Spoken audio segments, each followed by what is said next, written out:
una alteración o deformación a nivel de la glándula tiroidea, siempre es motivo de consulta en todo caso, ¿no? Para determinar si es un nódulo benigno o es un nódulo maligno.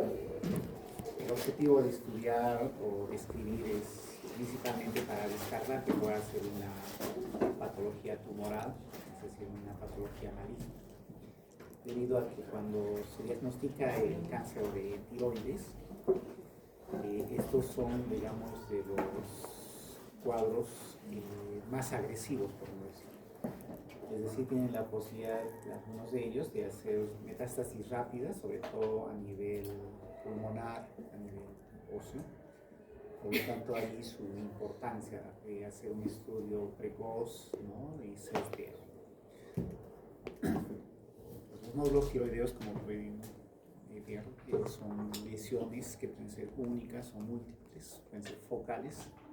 Algunos de ellos van a ser visibles, ¿no? A la simple inspección, algunos van a ser palpables, o algunos vamos a tener que determinarlos por un estudio de imagen, una ultrasonografía o una ecografía, y generalmente estas van a diferir de la estructura del parénquima tiroideo, ¿no? Van a ser un poco diferente en todo caso a lo que es la glándula tiroidea. Se dice que por palpación podemos determinarlo en un 5% de los adultos. Sin embargo, cuando hacemos el estudio ecográfico, se menciona que se puede encontrar hasta un 50% en mujeres de mediana edad y avanzadas, ¿no? Sobre todo en edades mayores. Como patología también endocrina es más común en mujeres. De prevalencia, por cada 4 mujeres, un varón va a tener la presencia de un nódulo tiroideo. La presencia de un adenoma, podemos decir que es un nódulo tiroideo, ¿no? Entonces, dentro de la fisiopatología va a depender de la influencia de diferentes factores, ¿no? Así como los factores estimulantes del crecimiento, como podemos tener la hormona del crecimiento. ¿Se acuerdan cuando hicimos el estudio? No solamente tiene acción a nivel óseo, a nivel del cartílago, sino también tiene acción a nivel de lo que son, en este caso, las vísceras, ¿no? El tejido hepático, la glándula tiroidea, el tejido intestinal inhibitorio, la hormonal gonadotrópica humana, el factor de crecimiento insulínico, que es como quien dice una hormona o un factor de crecimiento que, aparte de estimular el crecimiento del tejido óseo, también puede estimular lo que es el crecimiento de las vísceras. Puede haber alteraciones en los inhibidores del crecimiento, la somatostatina, ¿no? Acuérdense que es un inhibidor de lo que es la producción de la hormona del crecimiento. O pueden haber alteraciones inmunológicas, ¿no? Como es la presencia de anticuerpos, en este caso inmunoglobulinas contra el receptor tiroideo, que puede hacer que de algún modo estimule a la glándula tiroidea para que incrementen el volumen. Otras causas son los factores de crecimiento, ya sean los autócrinos o parácrinos, el factor de crecimiento epidérmico, el factor de crecimiento de fibroblastos, el factor de crecimiento insulínico tipo 2, el derivado de plaquetas, algunas interleuquinas como la tipo 1, el interferón gamma, y una serie de factores autócrinos o parácrinos que pueden hacer que haya crecimiento, un crecimiento desmedido de la glándula tiroidea, y eso a la larga puede llegar pues, a alteraciones o formaciones de nódulos. Entonces, la idea es siempre qué características nos pueden ayudar a determinar si son benignos o son malignos. Dentro de la etiología de los tumores benignos que asientan en la glándula tiroidea, podemos tener la tiroiditis focal, ¿no? Una inflamación de un lóbulo, por no decir, un nódulo dominante en un bocio multinodular, la presencia de adenomas benignos, quistes, ya sean tiroideos, paratiroideos o tiroglosos, que en su interior un quiste va a tener pues, un contenido líquido, ¿no? Coloide, una agenesia de un lóbulo tiroideo que de repente se ha retraído y ha formado un nódulo, hiperplasia de un remanente postquirúrgico, ¿no? Es cuando hacen tiroidectomías focales, hemitiroidectomías, a veces el tejido en su afán de compensar hace una hiperplasia Y en esta hiperplasia pueden producir también la presencia de un nódulo o hiperplasia de remanentes después de un tratamiento con el yodo, ¿no? Más raro que un teratoma, un linfoma, un hemangioma asiente sobre la glándula tiroidea. Todos estos se consideran benignos. Es decir, los podemos tener ahí, los pacientes pueden tenerlo años y no vamos a tener ningún tipo de patología, salvo las manifestaciones locales, de repente de acuerdo al tamaño, ¿no? Sin embargo, eso va a corresponder a un 95% de la etiología. Sin embargo, nosotros debemos estudiar o descartar que sea un nódulo maligno, que representa un 5% de los casos, del total de casos de nódulos que vamos a observar. Y dentro de esta etiología va a estar el carcinoma papilar, que representa el 80% de los tumores malignos. Este carcinoma papilar de todas las neoplasias es el menos agresivo, por decir. Entonces tenemos el carcinoma folicular y de células de Harle, que es un 10%, el carcinoma medular, 5%,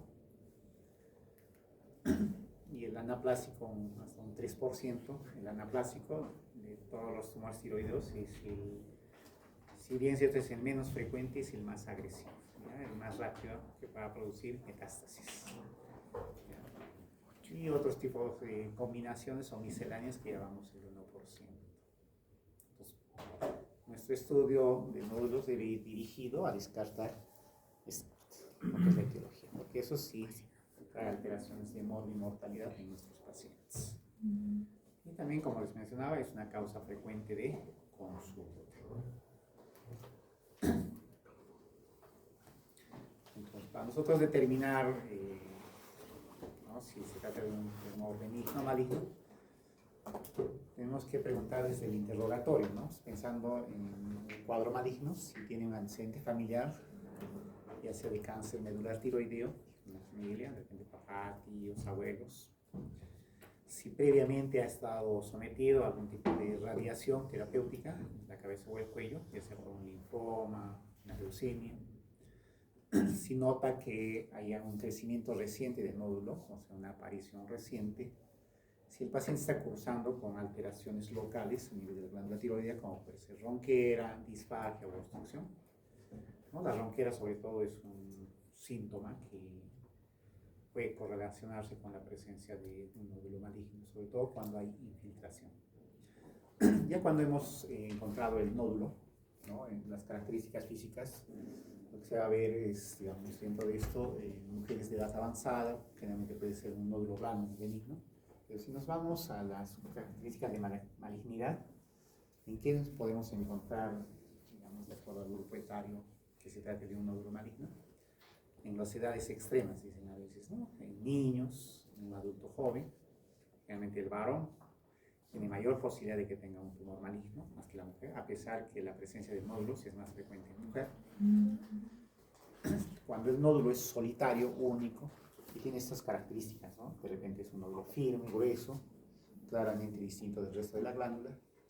Si a esta presencia de nódulos se asocia de repente parálisis de cuerdas bucales que puedan producir algún tipo de ronquera, ¿no? Si encontramos ganglios linfáticos, ¿no? Ustedes saben que ya hemos visto en la parte tiroidea cuáles son pues, los linfáticos donde se vacían, digamos, la linfa de la glándula tiroidea, que generalmente pueden ser los pretraqueales o los paratraqueales. Y ya, pues cuando hay una metástasis a distancia, ya sea a nivel pulmonar, óseo o hígado, generalmente esto ya nos va a indicar que este nódulo es maligno. Que también podemos usar la presencia de factores séricos, por eso es que cuando sospechamos que es un nódulo maligno, no podemos usar nosotros la calcitonina. Generalmente se van a encontrar incrementados. Y cuando hacemos una prueba de captación de yodo, ya sea con el yodo 133 o el tecnesio 99, generalmente ellos no captan, digamos, el yodo, ¿no? Entonces, de eso se habla que son los nódulos fríos. Los que tienen actividad van a ser los nódulos calientes, ¿no? Un adenoma, de repente una enfermedad de Graves, un óseo, pues, que está con tejido hiperplásico. Estos tumores generalmente no captan lo que es este yodo y por eso van a considerar un nódulo frío. ¿Ya? Por ecografía o sonograma, lo que dicen, Generalmente son nódulos sólidos, ¿no? Y de repente a veces el determinar la forma nos va a decir es una forma compleja, ¿no? Puede no tener una forma definida, eso también nos va a hablar de malignidad. Y por supuesto que si hacemos una anatomía patológica, una biopsia, ya sea por aspiración con aguja fina, generalmente nos va a dar pues, un tejido de malignidad, células atípicas, sugerentes de una enfermedad pues, neoplásica, ¿no? Y la regresión o la terapia con levotiroxina no tiene que ver nada, ¿no? Es una regresión nula, ¿no? Entonces, en esos casos, el tratamiento va a ser la resección total o una tiroidectomía total, ¿no? Es decir, vamos a tener que producir un hipotiroidismo de algún modo, ¿no? Pero más que producir un hipotiroidismo es ver que esta neoplasia no haya producido metástasis, ¿no? Entonces, después de eso se hacen estudios de scan, de gamografía, para ver si en otro lado hay un tejido tiroideo. Si ya tenemos en varias áreas, generalmente el reseccionar o no reseccionar la glándula tiroidea no tiene ningún tipo de valor pronóstico, ¿no? Probablemente ahí vamos a entrar en una terapia paliativa en todo caso. Ahora, los pacientes que se operan por un cáncer tiroideo, hasta los 5 o 7 años se deben hacer casi cada año un dosaje de calcitonina, un dosaje de tiroglobulina, y se hacen las pruebas de scan o gamografía para ver si en algún momento hay detección de tejido tiroideo en otra parte del organismo, ¿no? Entonces, por eso se dice que la importancia del nódulo tiroideo radica en que, aunque la mayor parte son benignos, dependiendo del tamaño nodular, es la prevalencia de cáncer en esos nódulos tiroideos que oscilan entre 5 a 15%. Entonces, lo que nosotros va a ir más nuestra evaluación es para descartar que ese nódulo tenga malignidad, ¿no? Acá podemos encontrar algunos factores clínicos predictores de malignidad en los nódulos tiroideos, ¿no? Los mismos que habíamos mencionado: historias de radioterapia, antecedentes familiares de primer grado. Sobre todo, si la abuela lo ha tenido, la mamá lo tiene, hay que descartar en el hijo, ¿ya? Así tiene que ser. Antecedentes familiares de neoplasias endocrinas múltiples. Si la edad es menor de 14 años o mayor de 70 años, eso escuchamos más. El sexo, ya habíamos dicho, más femenino. La consistencia, la fijación a estructuras vecinas, por eso es importante la prueba de deglución, ya sea darse un sorbo de agua o pasar la saliva de algún modo. En los que tienen pues una fijación, o tienen poca movilidad, ¿no? En esos nódulos vamos a sospechar que hay malignidad, ¿no? La presencia de disfonía, disfagia o disnea persistente, parálisis de cuerdas vocales son también síntomas marcadores. La presencia de adenopatías, si rápidamente está creciendo el nódulo, ¿no? Si tienen pues algún tipo de síntomas, ¿cómo se llama? Si tiene algún antecedente de tiroidectomía previa con hallazgo de carcinoma tiroideo, es otra causa. Entonces, el diagnóstico nos va a ayudar la anamnesis, ¿no? Tener las características sociodemográficas, ¿no? Los síntomas como disfagia, ronquera, obstrucción, disfonía. Eso nos van a hablar que cuanto más síntomas de esos tengamos, nos van a orientar hacia una malignidad. Es que se trate de un nódulo solitario, un nódulo único. El examen físico que nos indica malignidad cuando hacemos la palpación, que en este caso el nódulo tenga un diámetro mayor a 4 centímetros, una consistencia pétrea, cuanto más dura o aparentemente calcificada, mayor la posibilidad de malignidad. Fijación a estructuras vecinas, nuevamente la reiteración de hacer luego de sorbo de agua, ¿no? Y la presencia de adenopatías palpables, ¿no? Entonces, para eso usaremos la maniobra ya sea de Tervain, ¿no? La maniobra de Lahey para determinar, palpar estos nódulos. Las manifestaciones clínicas, ¿no? Siempre van a traer, como cualquier tumoración, síntomas locales, desde dolor, disfagia, disfonía, disnea. Signos locales, nosotros observamos de repente las características de la piel donde está el nódulo. Si encontramos que hay cambios étnicos, ya vamos a hablar de infiltración, ¿no? A veces hablan de una piel tipo naranja, ¿no? ¿Han visto la naranja cómo es, no? Así con sus bordes, con sus agujeros, así, ¿no? Igualmente en la piel se puede formar de ese modo. Entonces significa que está habiendo infiltración ya de lo que es la parte dérmica o de la misma piel, ¿no? Después la fijación, la movilidad, la poca movilidad que tenga, presencia de ganglios, la hipersensibilidad, el tamaño que puedan tener ellos, ¿no? Los síntomas sistémicos ya va a depender, ¿no? En los nódulos tiroides. Si son benignos o son captadores nódulos calientes, todos los síntomas de hipertiroidismo, ¿no? Los que están viendo en el cuadro. Por laboratorio, para el estudio de estos nódulos, podemos pedir un perfil tiroideo, TSH, T4, T3, pues nos va a ayudar a determinar si hay funcionalidad o no. El otro término siempre acuérdense, ¿no? Cuando dicen tumor funcionante o tumor no funcionante, ¿no? El funcionante es el que produce algún tipo de hormonas. Va a haber tumores que no producen ninguna hormona, ¿no? Entonces se denominan tumores no funcionantes. Así cuando hablábamos de tumores que se pueden asentar a nivel de hipófisis, ¿no? Un funcionante son los que producen GH, los que producen ACTH, ¿no? Pero hay otros tumores, ¿no? Como los amartomas, los craniofaringiomas, que no producen ningún tipo de hormonas, ¿no? Esos son los no funcionantes, ¿no? Entonces ahí tenemos el perfil tiroideo, la calcitonina, que es un marcador de hiperplasia de células C y del carcinoma medular de tiroides, y se correlaciona bien con el tamaño tumoral. A mayor tamaño del nódulo o de la neoplasia, mayores niveles de calcitonina en este caso, ¿no? Pues la ecografía, ¿no? Que es útil bastante, ¿no? De bastante utilidad, es la imagen más sensible y precisa para la evaluación radiológica de los nódulos tiroideos. Ahí van a hablar de términos, ¿no? Ecográficos, ¿no? Hipoecogenicidad, un halo irregular, presencia de microcalcificaciones, aumento de vascularización. La ecografía nos va a permitir establecer el tamaño, ¿no? Las características, si tienen contenido líquido, es un contenido mixto o tienen un contenido sólido, presencia de calcificaciones, detectan nódulos no palpables, ¿no? Que a veces al tratar de hacer pueden ser posteriores a la presencia de repente de un nódulo.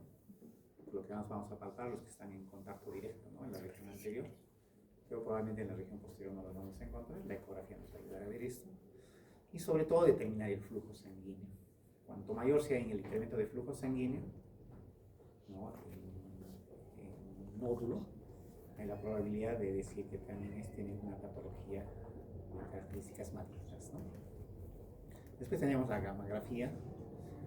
En este caso tienen una hipocaptación, ¿no? Se llama los nódulos fríos, que en gran parte de ellos, el 20% son malignos prácticamente. Y en cambio, cuando tenemos nódulos calientes, lo más probable es que sean hiperfuncionantes y la posibilidad de que sea una neoplasia es menos del 1%. ¿Para qué se indica? Para valoración de la forma, ¿no? Para valoración funcional, metabólica. Entonces podemos reservarlo en los casos que la TSH esté bien baja, ¿no? Entonces es la única técnica, la gammagrafía, que nos va a permitir evaluar la funcionalidad del nódulo tiroideo y detectar áreas de autonomía en la glándula tiroidea. Cuando tengamos mayor captación, estamos hablando de un nódulo hiperfuncionante, ¿no? Entonces lo más probable es que ese sea, pues, productor de hormona tiroidea.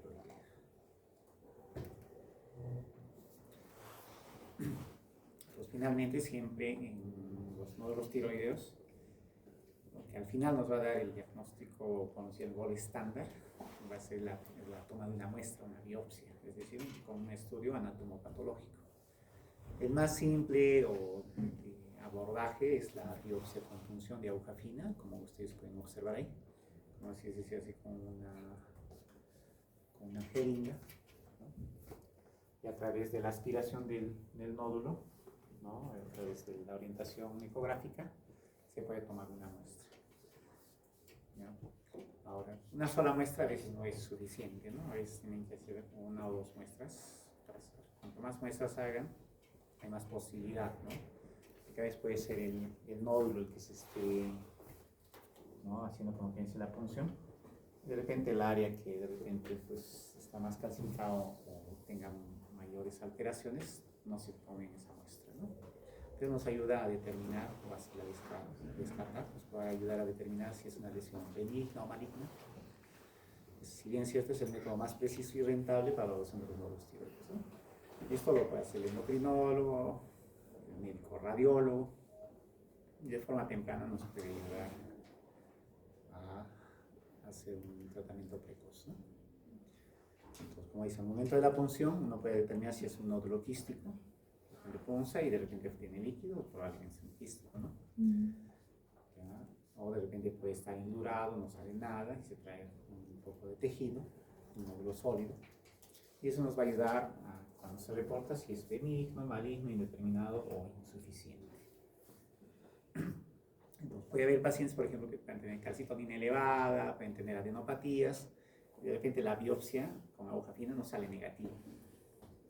Entonces ahí decimos que de repente no hay correspondencia entre lo que estamos sospechando con la anatomía patológica. Entonces uno dice, no, a ver, cuando le he hecho la punción, quizás no haya tocado el área pues, donde está el centro de la neoplasia. Entonces en esos casos donde hay indeterminación, esos pacientes pueden entrar a cirugía. Se hace un corte, se retira todo el nódulo. Con eso se puede hacer la biopsia o la determinación, ¿no? Pero si ya no sale en la biopsia aspiración con aguja fina, tejido maligno, neoplasia, probablemente esos pacientes no solamente van a ir al retiro del nódulo, sino hay que hacer una tiroidectomía.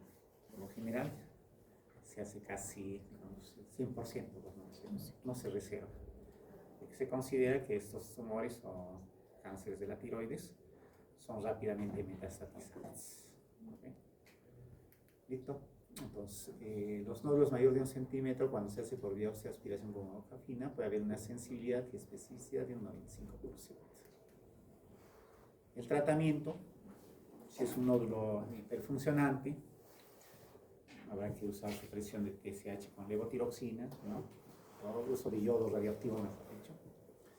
Y en los casos de los tumores malignos, realmente hay que definir, ¿no?, las diferentes técnicas que se puedan hacer, desde una tiroidectomía, ¿no?, cuando por ejemplo son muchos adenomas, por no decir, en un área, y si son múltiples hay que retirar toda la parte afectada, ¿ya? Algo del bocio, siempre como requerimos, aumento de volumen de la glándula tiroidea, va a depender si cursa, por ejemplo, con una enfermedad de Graves, con patología de hipertiroidismo, o ¿no?, en los bocios endémicos, donde puede haber un incremento del tamaño de la glándula tiroidea, que no produce, en este caso, la hormona tiroidea, como podemos ver en hipotiroidismo. ¿No? La epidemiología va a depender, ¿no?, de las áreas. Generalmente un bocio trae estos síntomas, ¿no? Ahogo, tos, ronquera, dificultad para comer, opresión, puede traer hinchazón en la base del cuello. Y los factores de riesgo, de lejos, está la presencia de yodo en la dieta, ¿no? Cuando falta yodo en la dieta, la glándula tiroidea lo que trata de hacer es trabajar más, ¿no?, hacer una hiperfunción, y de esa forma incrementa el volumen. La clasificación puede ser simple, un bocio puberal, un bocio nodular, de los que nos estamos viendo. Y bueno, hay una clasificación que no ha variado hasta ahora, ¿no?, la clasificación de los bocios, ¿no?, por la Organización Mundial de la Salud, que tiene que ver desde la presencia de este bocio a una vista simple, ¿no?, o de acuerdo a la palpación, ¿no? Entonces la clasificación 1, 1A, 1B, 2. El 3 es el que podemos notar nosotros a distancia, ¿no? Ponemos de costado y tenemos de repente un bocio voluminoso que podemos reconocer a distancia, ¿no? Cuanto más grande, mayor es el error, sobre todo para estadificar. El diagnóstico igual con anamnesis, examen físico, exámenes auxiliares, que puede ser la ecografía. Y finalmente los cuadros de tiroiditis, un cuadro para esto. Determinar que así como nosotros tenemos una otitis, donde es inflamación del oído, amigdalitis, ¿no?, inflamación, infección de la amígdala, igual la tiroides se puede inflamar, ¿no? Y eso puede traer desde alteraciones funcionales hasta alteraciones permanentes. Existen todos esos tipos de tiroiditis, ¿no? La tiroiditis crónica de Hashimoto, la enfermedad autoinmune, que generalmente va a cursar con hipotiroidismo en la fase crónica. La tiroiditis subaguda granulomatosa de Kirchberg, como dicen, ¿no?, es una afección viral de la glándula, produce inflamación, produce una tirotoxicosis transitoria.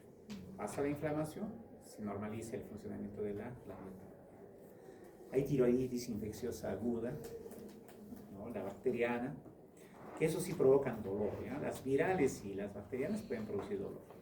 Pero, por ejemplo, en un Hashimoto o en una tiroiditis fibrosa de Riedel, generalmente ellos son indoloras o asintomáticas. Entonces, con esto concluimos la parte de patologías de tiroides, ¿no? Que quería mostrarles en esta situación. Bien. El próximo viernes va a haber el primer seminario, ¿cierto? Ya tienen el grupo, ¿no? ¿Quiénes son el grupo? ¿La de suspensión? Bien. Ok, a ver.